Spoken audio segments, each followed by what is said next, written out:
దేవతలు స్వర్గం నుండి భూమికి వచ్చిన ఫకీరుకు 10 మైళ్ళ దూరంలో ఆగి జోహర్ జోహర్ జోహర్ చాలి కావాలి కోనదొంగలైన సేవకులు రారాజుల్ని కొల్లబట్టి తెచ్చిన వజ్ర వైడూర్య నవరత్నాలు వెండి బంగారు ధన ధాన్యాలు సర్వం నీ పాదాల గృహంలోని రాతి గుహలో భద్రంగా ఉన్నాయి కదా.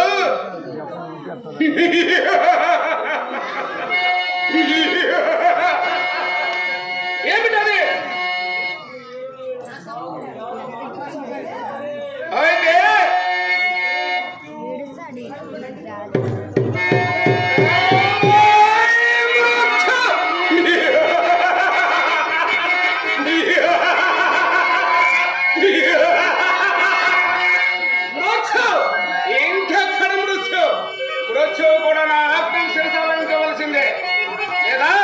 మృత్యువుకు సైతం మృత్యువు కల్పించగలం. ఏమంటావు? పలకవే. అదిరా దారికి మోకరించి చేతులు జోడించి నా ఆత్మకు చిత్తమంటూ ఉంది. లేదా లోకాలన్నీ పట్టపగలే కడిగి చిగిటలో మునిగిపోయి కమిలిపోతాయి. నాలుగు సభకలు వచ్చి నిన్ను నీ సింహాసనాన్ని భస్మపడడం చేసేది. హిమాలయ పర్వతాలు భద్రైపోతాయి. సప్త సముద్రాలు ప్రపంచాన్ని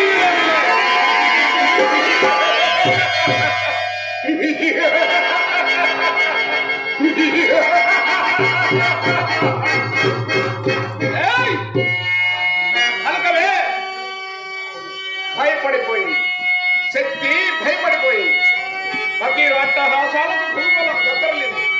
భవన కణంబిని భవన భవంతరాలు గుండెలు ప్రేమిపోయేలా గర్జిస్తూ పరుగులు తీస్తుంది. మెరుపు తీగలన్నీ తలుపు తలుపుమంటూ లోకాలను వెలిగిస్తూ లక్షణాలు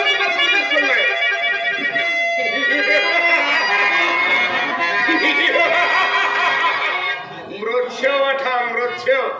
ఈ మాయల ఫకీరు మంత్రశక్తి ముందు అన్ని పైసల.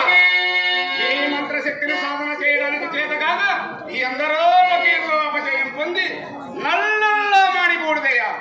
వాళ్ళ తండనాలకు తప్పిటలు వాయించిన ఎద్దుల్లాంటి పెద్దలు ఈ అందరూ రెక్కలుడిన గద్దల్లా నీలరాలి ముసుగులు వేసుకుని తెలివి తక్కువ.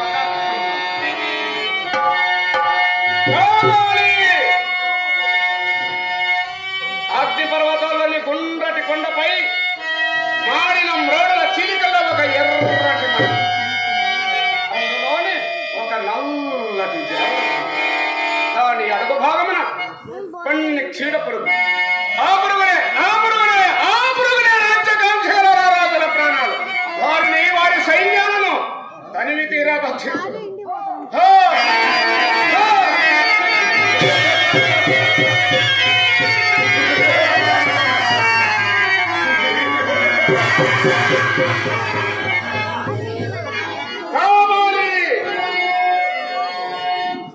మత్తగజ ఖడ్గం మృగదంతాలతో సృష్టించిన మన దయ్యాల కోట చుట్టూ రాతి ప్రతిమగా మారి ఉన్న ఘనమురాంతులు పీకలు తెగవేసి ఆ వేడి రక్తాలతో మన భూత ప్రేత పిశాచముల దాహము తీర్చు.